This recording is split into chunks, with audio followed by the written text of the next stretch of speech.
Being here this evening. My name is Derek Brown, and I have the privilege of serving as the executive director here at the Wilmington HOPE Commission. I thank you all for being here tonight for our 2025 graduation of our reentry court program.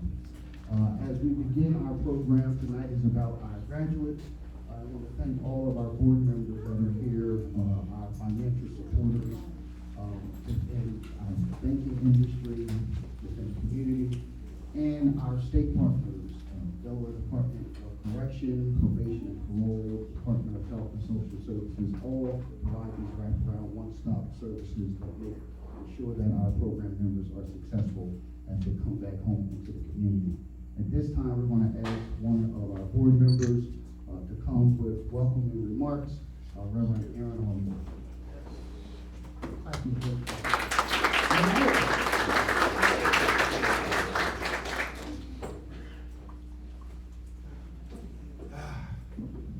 Well, this is our opportunity as board members and also participants and partners to come and to see how our program has benefited the community, and especially those individuals who are graduating today. We get to really see how this program has benefited you, and we hope through this we will continue to be able to provide the services to our community, to those who are reintegrating from incarceration. We hope to see this program continue to move forward and to see many more graduates to come. So welcome and thank you.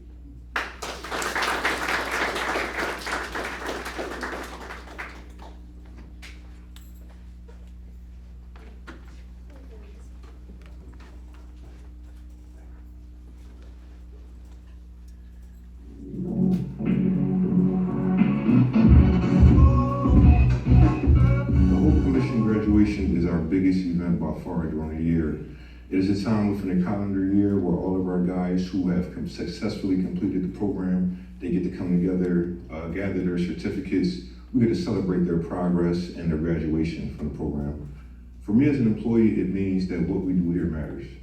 You know, to see a gentleman argue and fight over the merits of even having a job in the first place, why should I even go get a job, to them debating and asking us, well, which job prospect should they take and how to go about leaving a job properly. Just to see that growth and to see that change is really an amazing feeling.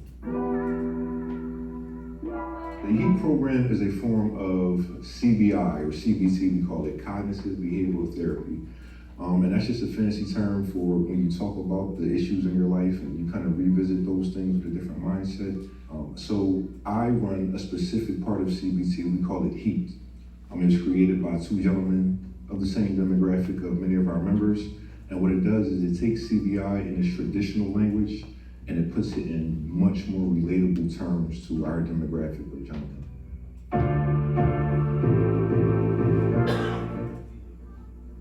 I'm Derek Stevens, Jr. I'm originally from Alabama. You know, came up here with my pops, you know, I'm standing there with my mom. She brought me up here. Just been here ever since I was like 8 years old. Got into a little bit of trouble when I got older, but you know, that would let me the HOPE Commission. HEAP program, yeah, it's a good program, you know. We get more personal, like we can really talk about like personal stuff. Like there are groups such as baby mama drama or messed up thinking. So these are things that guys can really relate to and take that into their actual lives and to succeed and become more productive members of society. I'm comfortable with it, you know what I mean? So I can relate to everything, like all the thinking, and it was just a lot of information that other peers gave me.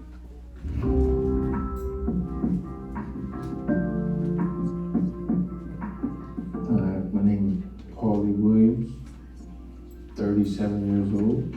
I'm from Staten Island, New York. I came to Delaware. I had met my wife, had children, and I was carrying guns. I did time for it. I did time twice. First time I did 10 years. Second time, this is 5.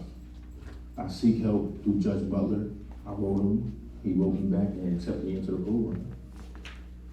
HEAT is also educational. We go about topics about how prisons are privatized, how the United States wants, we're okay with redlining certain districts for people to live in. So then they can kind of see how this game that they're playing, the selling drugs, all these kind of things, it really is a trap. You can't win like that. So when you kind of have that and you look at that from that understanding, you realize you're playing a losing game, and it no more becomes a point to even do some of the things that you're doing. He is very introspective. So the way the class starts out, there is a topic for that day. Based off that topic, we do some form of media. It might be a music video, it might be a song, it might be a trailer from the movie. We tie that into the lesson for the day, and then they have pages and chapters that they have to write. And it might be, what was the worst mistake of your life? Or what got you the time that you're serving to get you here? We go over that, and we revisit it with a new frame of thought. So now we're able to kind of slow down, revisit why we did what we did, and once again, take this new thought process and use it in our future decisions so we can hopefully not end up, where we were. But yeah, just taught me a lot. Taught me to switch my decisions. Man, I recommend it. I recommend it highly. All because a lot of stuff that you're going through, all the other people going through also. Ain't nothing you gotta be scared to talk about. They're gonna lay it all out. I like the group. Graduation is also a point that change is definitely possible. That if you make a decision to change your life and then back that decision up with positive actions, your change will happen.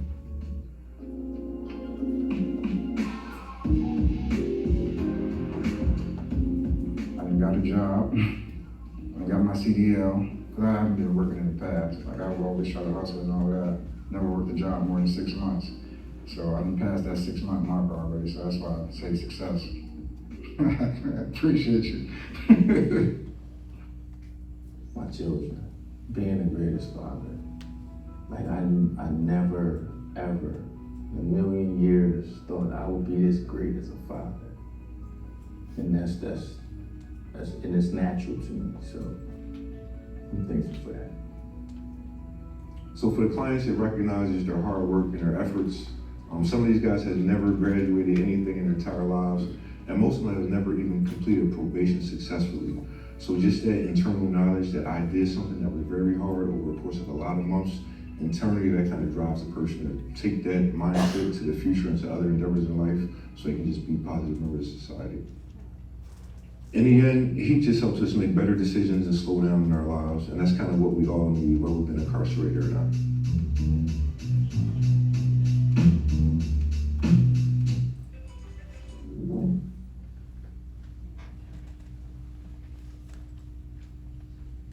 Good evening, everyone. I'm Terrell Watson. I'm one of the peer mentors here, and I'm on the HOPE program. The video kind of said everything I was going to say up here. We just want to really thank y'all for coming out. This really means a lot to our members. It means a lot to us as staff to see y'all support them, to see them go and do better things, live around the corner. I see these guys. I remember going to the plumber center to see them.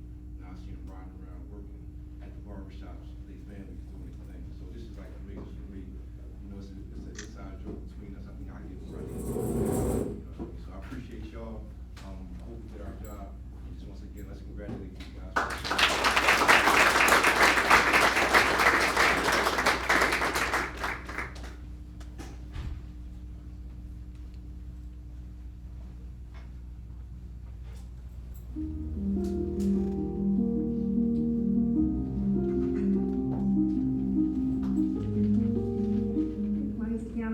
I'm the program coordinator for Wilmington HOPE Commission, Wilmington Reentry Program.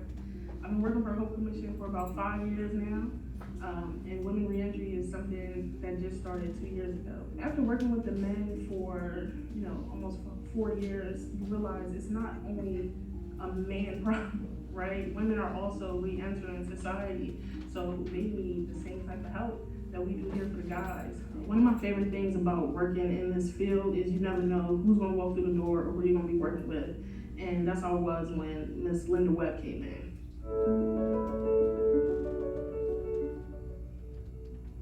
She came in our building on Vanderbilt, and she was just like, I heard y'all help with reentry. She didn't know we work with women, men, she didn't care. She just wanted the opportunity and wanted to get some help. My name is Linda Webb, 64 years young, and I've had struggles in my life. My first time being locked up was when I was 12. And then it just was a continuous cycle, going back and forth, back and forth, back and forth, until I went into adult prison. I did a 2-year bit, I did a 4-year bit, I did a 7-year bit, and bits all in between. I'm just grateful that I'm not in that same space and time anymore. My drug addiction played a big part. That's over. And she was eager and like, let me know, whatever you need, Miss White, I'll be there, just help me out. And we started working together, and I was able to help get her connected with a few opportunities, and eventually land her spot on our clean crew here at HOPE Commission. It feels good to work, to support myself, to be able to say to my grandkids, let's go to the park, let's go to the water park, and be able to afford it. I make enough to help me maintain it. See what I'm saying? So, like, yeah, it's a great group of people that work at the Hope Center, and this white, she's just one I really do appreciate. Mama, she is a go-getter. If she wants something, if she wants help, she's gonna make sure she gets it, and that's how she got in touch with me. She called me before she even moved back to Delaware and was like, I'm coming back, I need some help, and I heard you can help. Hi, my name is Carolyn Ball, and I got introduced to the Women's Reentry Center from my hometown in New Jersey, Jersey City. I knew about it through people that were coming home from prison. I took my ex-boyfriend's drugs because I didn't want him to sell them anymore. And his grandmother told me to find a stash and bring it to her, and we was gonna flush it down the toilet. Unbeknownst to me, the police was watching me, and so was he. I got caught, you know, instead of him taking the weight, he let me go to jail, and that was a felony. So that ruined my life right there. I was devastated because I never went to jail. I wasn't a criminal. You know, I had handcuffs on me. You know, I just got my hair done the day before, so I had a beautiful, ugly mugshot.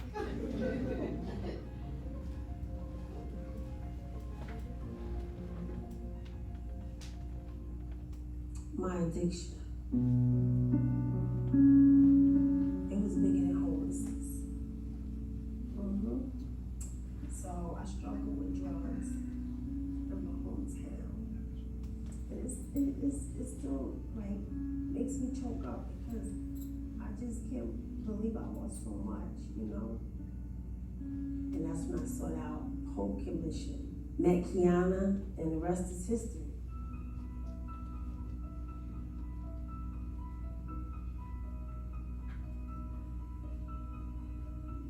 Conversations with Kiana are very deep, you know, and personable. And I feel like she's like, you know, a sister to me, you know, that I never had, because I don't have sisters. She's been a big part of my staying too, because I wanted to leave. You know, I sought out a better housing, and now I'm in an apartment. She's grown a lot. We talk a lot about relationship building, better communication skills, and I think she's benefited from that. She moved into her own apartment. We were able to help with that, and I think that was a big thing for her to step outside of sharing room and shared environment into her own space, to just be able to really tap into herself.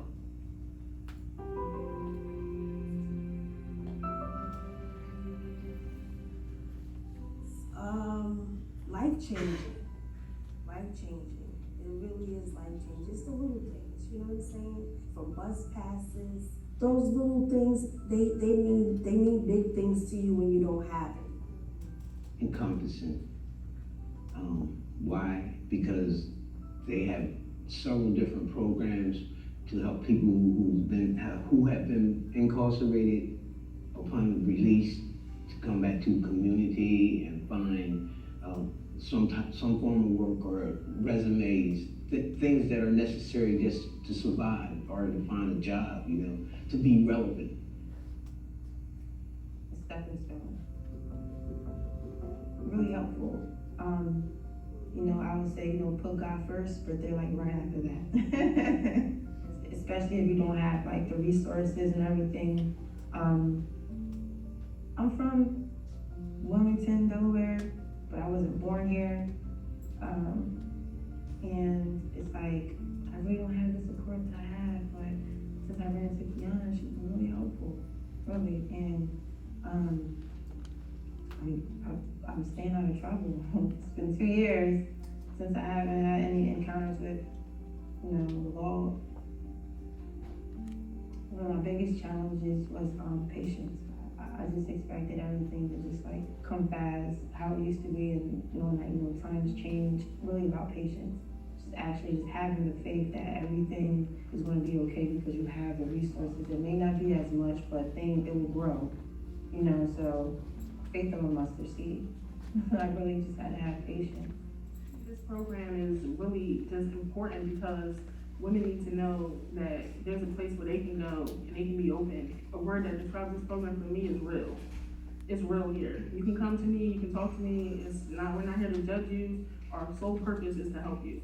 So I really don't care what you've done before, any path that you've gone on. It's just about right now and where we want to go. Good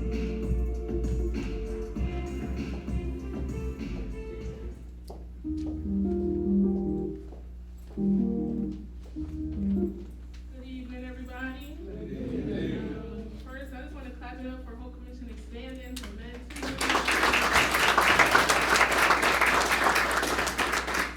I explained just the basis of the program, but just a little bit about the location. It's at St. Francis Hospital for women, which we're part of something called a Healthy Village, which is growing, and the idea is that women can go to one spot and get all the service they need, different locations, different agencies, all kind of in one. You can go from seeing me to seeing your OB, right? So everything in one place is kind of what we're looking to do. And I just want to acknowledge 2 of the participants who participated in the video who are here today, and I'm gonna call them up.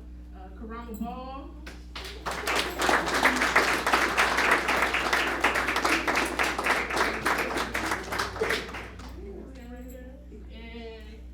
Lena Harwood.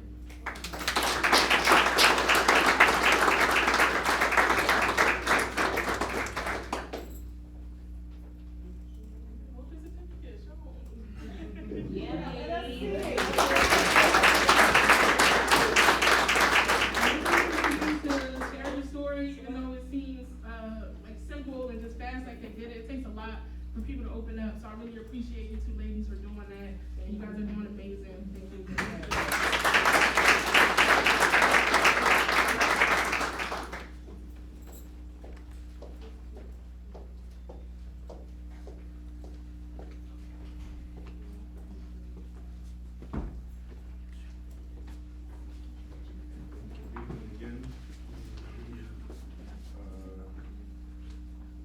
Tonight, we're going to talk about the HOPE Commission's reentry supportive housing.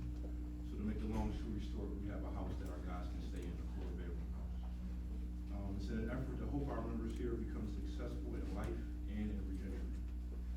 We took on one of the most difficult barriers to reentering society, which is housing.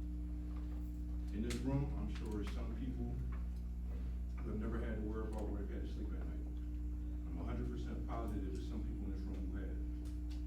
When your housing is unstable or non-existent, nothing else really matters. I can't tell a guy to come in group or follow up on an act when I know he doesn't have any place to stay. That's just ridiculous. So with the assistance of Wilmington Housing Authority and our funders, we were able to purchase a home in the area and allow our members to stay there for $250 a month. They sign a lease. They have to go down to Delaware and pay their own rent. They can come and go as they please, and for all intents and purposes, they're living independent. In the end, our goal is that this opportunity can lift one of the heaviest burdens from people we enter in society, and help them guide them into living independent. So we just appreciate everyone once again in our mission. The gentlemen who are standing at the house, you guys are doing an excellent job. Our funders once again, and all of y'all for supporting these gentlemen. So we're gonna watch the video about the reentry support house.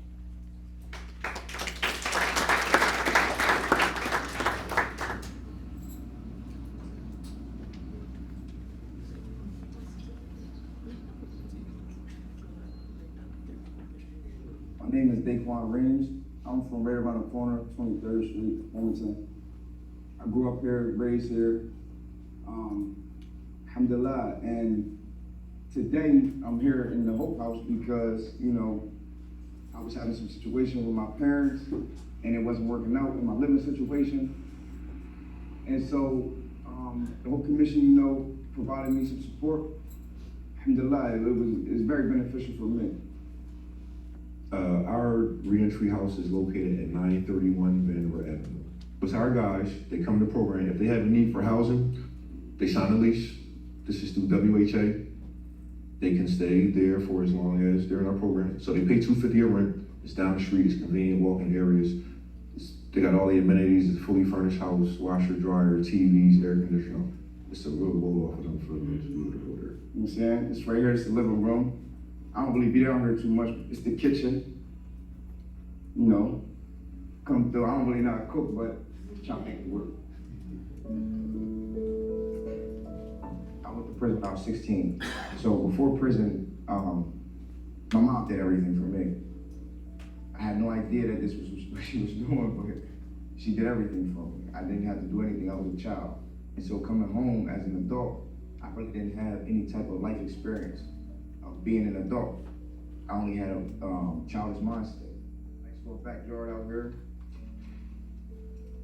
Got my kicking bag out here, you know, my little workouts.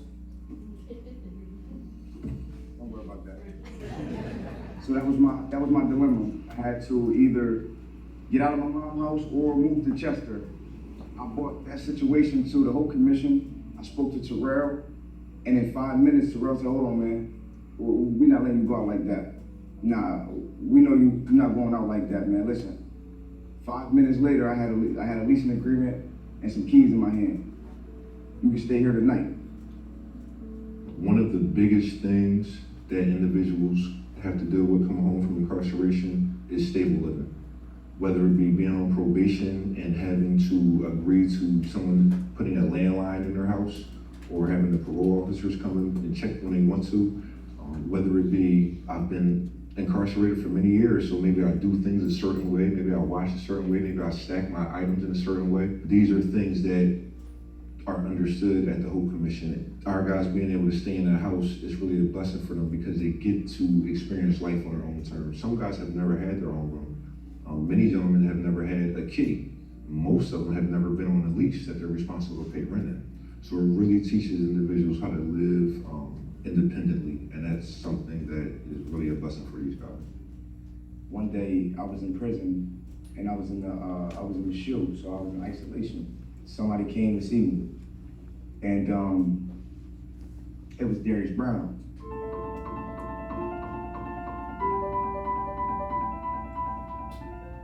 He's like, "Hey, you know, I'm coming to interview you for this, or I'm coming to inform you about this program that we got going on. If you want, when you get out, come down to 38 Vanderbilt Ave, and we'll help you out. Whatever you need." When I got out of jail, I ran down there. My first day, I said, "Hey, I'm out of jail." And he got me right in. Matter of fact, the next day, I was enrolled in the program. I underestimated the HOPE Commission and their support for me. I didn't know that they would become a part of my life. Truly, when somebody helps you out the way they did, you hold them dear to you, you know what I mean? And you keep them around. They made promises, and they fulfilled them, and they told me to keep going. They gave me encouragement. The HOPE Commission gave me that space to grow as an adult. I like the autonomy it gives me, right? And the responsibility that it gives me, because it really puts my head into a space that I know I need to be. As an adult, I need to be 30. This house gives me that type of encouragement with some type of safety net in the order of rent. The placing of this house, you know what I mean? Because it's closer to the HOPE Commission than I was, so sometimes maybe I couldn't get from Newark to Wilmington. But here, I can just walk down the street and it's in a group. So those are some of the benefits that comes from living in this house.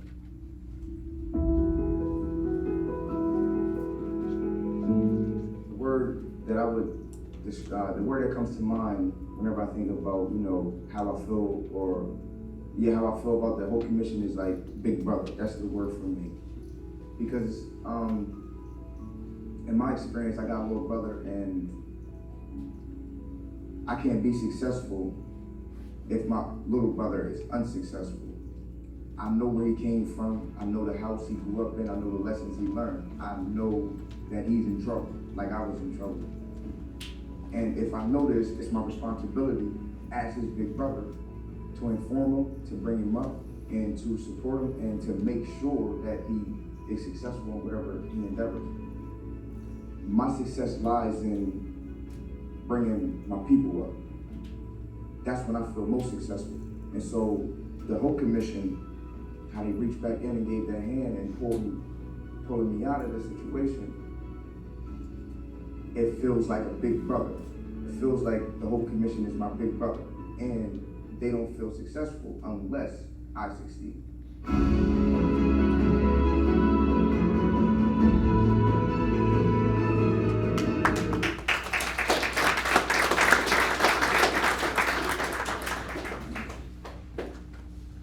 Good evening again, everyone. Again, want to thank everyone for being here for tonight's graduation. As we acknowledge some of our community partners that are here, we are very, very appreciative to have Westers Bank here with us, Ms. Dorsey and Natalie for being here with us from Westers Bank, as well as our partners from Delaware Power, Nigeria is here. Thank you for being here, as well as Newcastle County. So a part of our HEAP program, it is funded through a partnership with Newcastle County, and Brian here is here from Newcastle County. Did Marcus give you a speech? No? No, I couldn't do it. Okay. And our partners, I know, sometimes when our program guys come into the program, they look at us in the beginning as an extension of probation and parole or DOC, and we have to work through that relationship. But we are very, very appreciative of the partnership that we have with probation and parole. And thank you all for being here with us tonight as well. We are here because we believe in achievement for our program members. We are the HOPE Commission, but it's a partnership between the Wilmington HOPE Commission and Kappa Alpha Psi Fraternity Incorporated here at the Achievement Center. So we're thankful to the brothers of Kappa that are here, and Christopher is here in the back. Thank you, sir, for being here and representing Kappa. At this time, our guest speaker, our keynote speaker for this evening represents the 16th State Representative District. I oftentimes do not mix my lives, and so I let him do all the legislative stuff tonight. But it's been a privilege to have his support because he believes in what we do around reentry and the HOPE Commission. I want to welcome State Representative Frank Hope.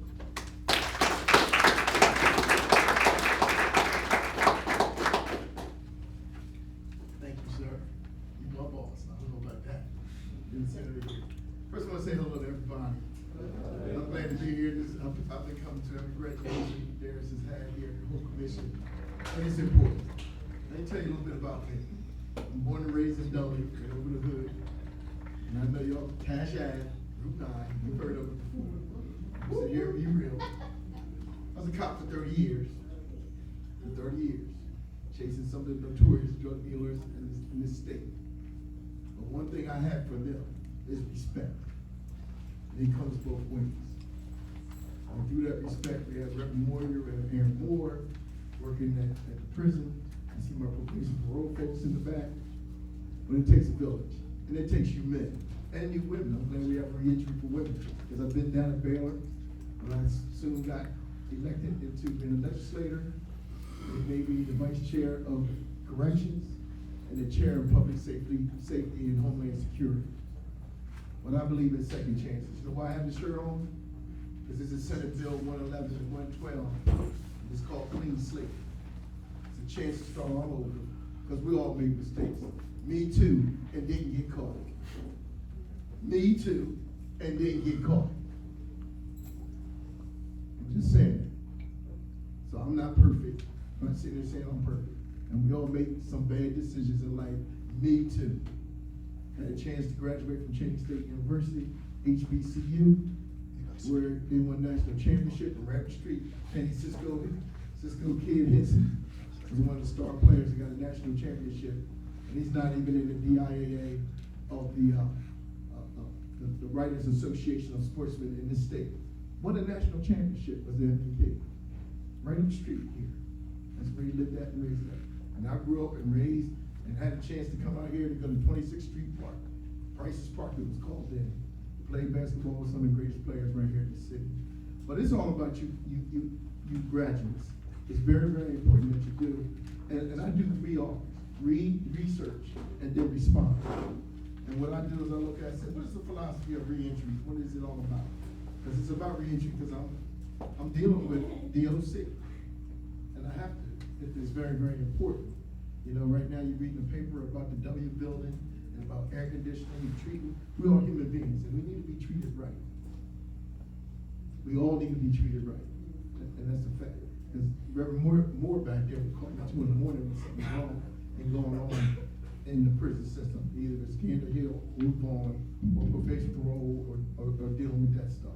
But I look at reentry programs that can be seen as a means of promoting restorative justice, and as they provide offenders with the opportunity to make restitution and reintegrate into society. By doing so, reentry programs can help to repair the harm caused by offenders, their actions, and promote healing for both the victim and the offender. I go to probation parole, I go to parole hearings, and I see parents and grandparents come in for their loved ones, male and female. And they need healing on both ends. Healing on both ends. Do we have difficulties and barriers? Yes. Limited education. You gotta learn how to read and write. You gotta read stuff. Another dummy person right there. Yes. We also gotta look at the difficulties we have for employment, and we also gotta look at housing. And that's black men and women do it all the time. We go to the doctors quick. Men, we need to go to the doctors. We need to get seen. It's no joke. Diabetes, cancer, colon cancer is high amongst black men. And the numbers are going down where it's going to people in their 40s and 30s. Okay, so that's a barrier that we have. And we gotta get rid of those barriers. And we're working hard to do that. And I heard him talk about, Brother Watson talked about housing. That is very, very important. Housing is important. I have folks that are living in cars at the Walmart and at my Walmart, living in their cars. So housing is important. That's why you need to do everything. That's why I have this shirt on, because I have folks that are not even signing up for doing this, for doing clean slate, to get their expungements done. Not signing up. Me and Darius, we see the numbers. You can't hide. We see the numbers. You gotta pull brothers up by the bootstraps, help them out, help another, raise their hand out, and get them up here to do these things. It's very, very important. Very, very important. And we gotta get brothers and young brothers, some young guys. I read the paper today. Two young boys out there with guns. 17 and 14. 17 and 14. They need your leadership. You guys are leaders when you leave here. You're leaders when you come in here. You just gotta get out there and get these young guys in order. Iron sharpens iron. We need men to do this. I got you ladies, I got you. But I never see a giraffe raise a rhino. I never seen a rhino raise a giraffe.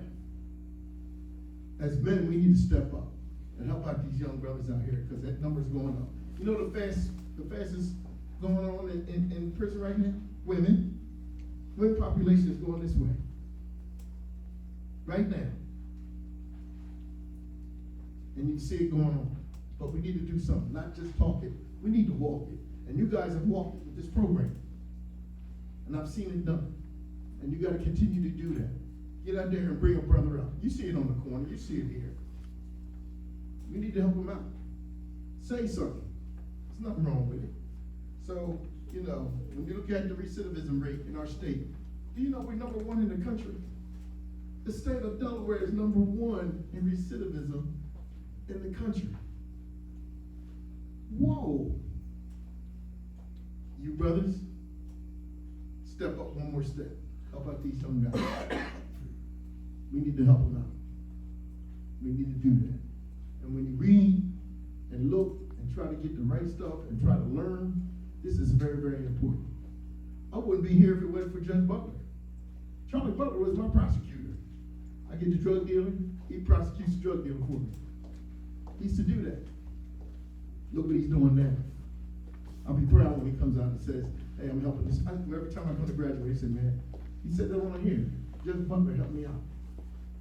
Shouldn't all the judges be helping us out? No matter who you are or where you come from, it doesn't matter. You don't have to be that if you don't want to be. But we gotta make some good decisions. And it's up to you, brothers and sisters, to help these people out, especially these young ones. In school, they need attention. They're looking for direction. I know people join gangs. Why? When I talk to them, I used to work in the public defender's office for 2 years. When I retired from the police department, 2 years. I worked for Brendan O'Neill. And I used to talk to the young guys. They're looking for direction. Direction from you men right here, looking for direction. You ladies out there, the women looking for direction, the young kids looking for direction. They join gangs, they're looking for direction. They accept them and love them, correct? If I'm wrong, say, go sit down. We need you. But you gotta, when you leave here and graduate, get the certificate, do something about it. Get out here and help these young men and help these young women. Show them that you care, because everybody up here said they cared about me. I contacted Senator Darius Brown because he cared about me. The staff in here, we care about you. I care about you. I could have said, no, I don't want to be on that vice chair of corrections. I could be, I want to do public safety. But I know I got to look out for my people, all people, because I can't do this all the time. When I go to Collins Park, you know Collins Park, it's Caucasian. Let's be real. Let me roll my sleeves up. I got to help them out too. My Latino brothers and sisters, I got to help them out too. And guess who's new on the block? Ukrainians are coming in. I got them in Simon's Gardens. Can't speak no English, but I still got to help them out when they're doing something. So what you do touches everybody. It touches that dad you haven't seen, that mother you haven't seen, that uncle you haven't seen, that cousin you haven't seen. What you do still touch them. Man, I know him, I know her. Whoa, he's doing the program. I remember used to be in these shoes and doing this. But that's okay. I used to. I've been there. Because I listen to you guys. I listen to the guys in prison. The brother got up here talking about, he was on there talking about he was doing guns. I listen to the brothers in there doing time, and I keep my mouth shut, because God gave me 2 ears to listen, not to run my mouth. And hear what they got to say about guns and how they're getting them, what they're doing. I listen to my probation officers, who's doing what on my streets, especially when I put my visors on and look at Route 9. And look at my hotels. Because people gotta have places to go. And people coming in, transits. When I say transits, people from Maryland, New York, they're coming in. But you brothers and sisters that dealing with this re-entry, this is serious business. This is not no game. It's serious. When I say recidivism means repeating again, it's #1 in the nation. Look it up. If you think I'm lying, look it up. You got your phones. You can Google it real quick. We're #1 in the nation for recidivism. 65.8%. We repeat and come back. We need you, no doubt about it, to spread the word and help our brothers out. So the last thing I'm going to say is, in conclusion, let's keep fighting. Let's support this program. You come back here and help the other brothers out. Even if you take a fall, come on back here and we can lift you back up. You ain't going nowhere. We can do that. I believe in this program. This is a program that's not just talking. You got a bunch of programs that do a lot of talking, but they ain't doing no walking. This program, being in the HOPE Commission, does a lot of walking and doing what it's supposed to do. So I thank you for having me here, and give your own self a hand of applause.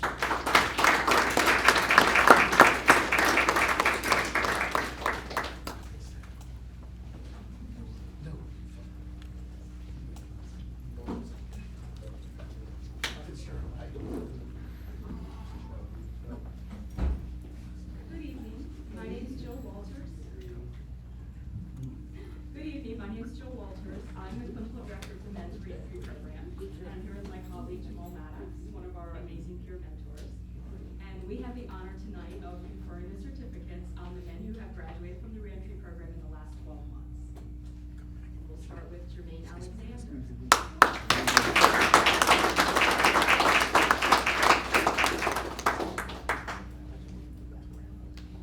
Hey, take a quick second, get a picture real fast. Take a quick second.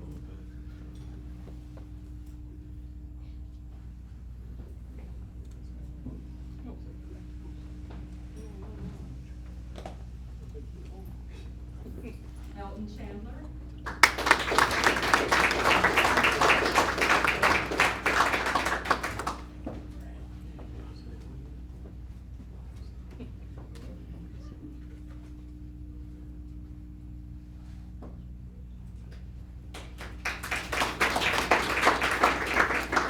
Amari Clark.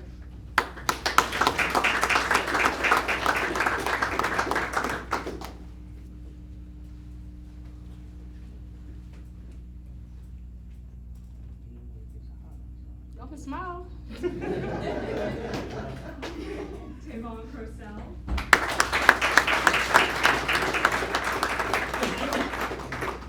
I'm proud of you, baby. Baby, turn around. Craig Currington.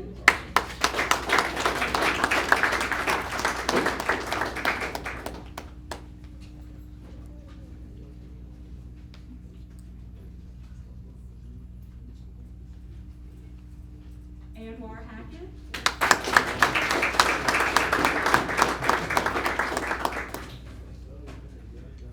There you go, Brian.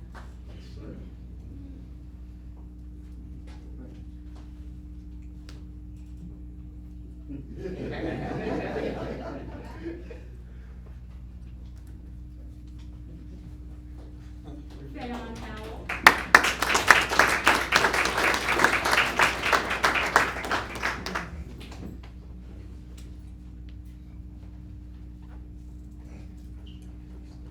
Solomon McCormick.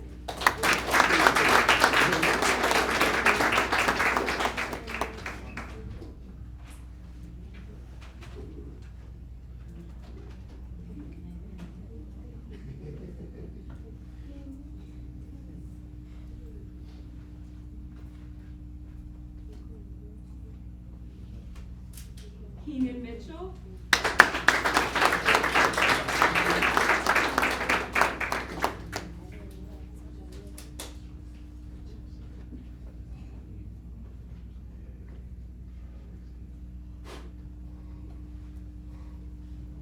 Wayne Reese.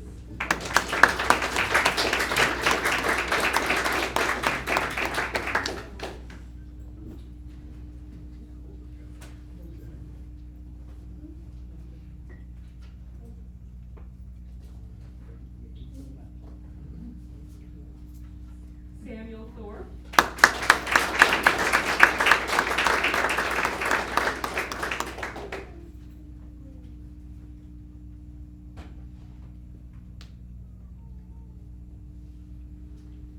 Michael Crumpler.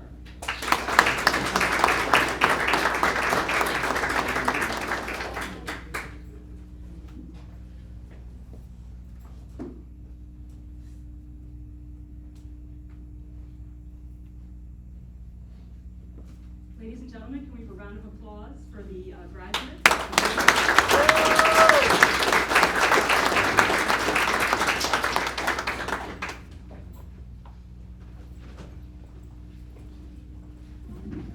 Again, I want to thank everyone for being here with us for tonight's graduation. I want to recognize all of our board members that are here. I want to ask our vice chair if he would come and give our closing remarks. Also want to thank my wife for being here at tonight's graduation. Don't come out much, but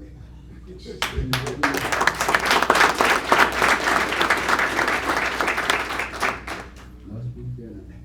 I didn't see our state rep when she came in. Before our vice chair comes, wanted to give some time and space to our champion who represents this area, the second state representative district, Representative Stephanie T. Bolden, that ensures that we are funded. Amen? Yes.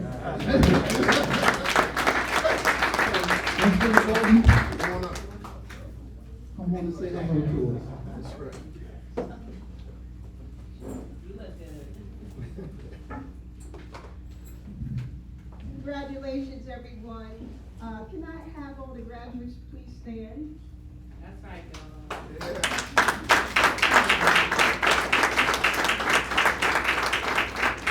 So proud of you, and I know you're proud of yourselves, but all I ask of you to do at this time is please keep your eyes and your ears open, especially what's going on here in the United States of America now, with who's in office and the programs that are being canceled. So make sure that, don't just stay on Facebook and Instagram and all of that, but get the facts of everything that's going on, because there's a lot of programs that are closing and shutting down because we're not getting the finances. And even with the state and with the joint finance, those types of places and bond, where we get the money from to do these programs here, you need to be abreast of the issues and the lack of funding. We applied for a lot of federal grants, and you may know or may not know, but I'm letting you know that a lot of them have been canceled, and we're not getting that into the city of Wilmington or the state of Delaware. So we are trying to find our resources so that we can in the state to make sure the money is going to these programs. So not only the graduates, but your parents and everyone else, and spread the word. You guys know how to use all that stuff. I'm still trying to learn. But spread the word on Facebook, on Instagram, and whatever those other ones are, to let people know. Get the facts and let them know what's happening to Social Security, to Medicare, and also all the people that are losing their health insurance and the programs that's taken away from education and from our kids. So these are the things we have to stay abreast on and get out and vote and make sure that they vote and take people with them. We have a special election going on now down in Sussex County, where we want to maintain that seat. The person that was in that seat was a hard fighter for everything, was not able to continue doing it.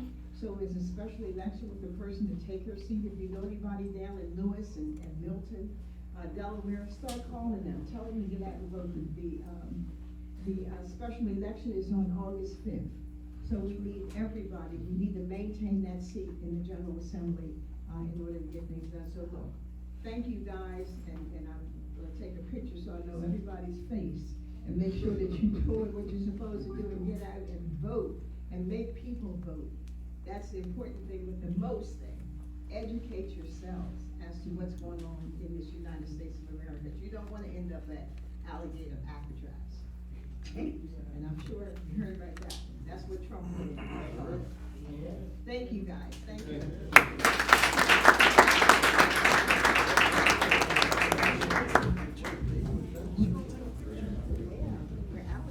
So, you heard this video, Vice Chairman, we're gonna introduce the housing video, I think you'll like it. But it's a part of the partnership we have with the Wilmington Housing Authority, so our Vice Chair of our board, Ray Fitzgerald, is gonna come up our further remarks, is also the Executive Director of the Wilmington Housing Authority. And so, this work that we do has a lot of connectivity and synergy. We couldn't do it without you, so thank you.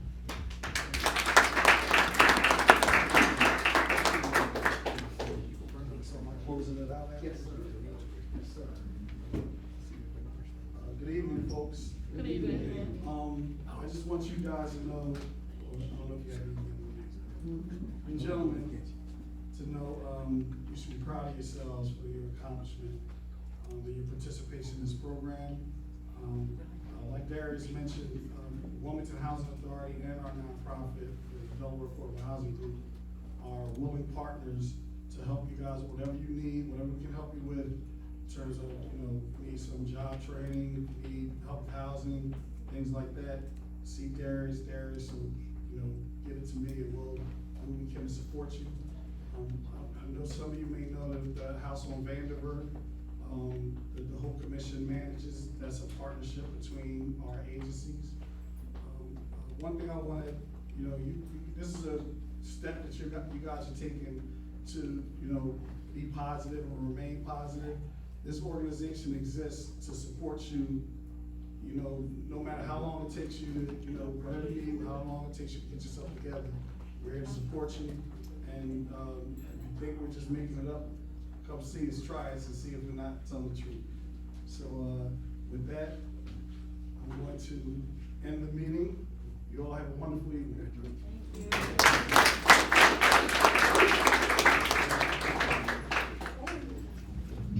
Again, have a good night. For those that desire to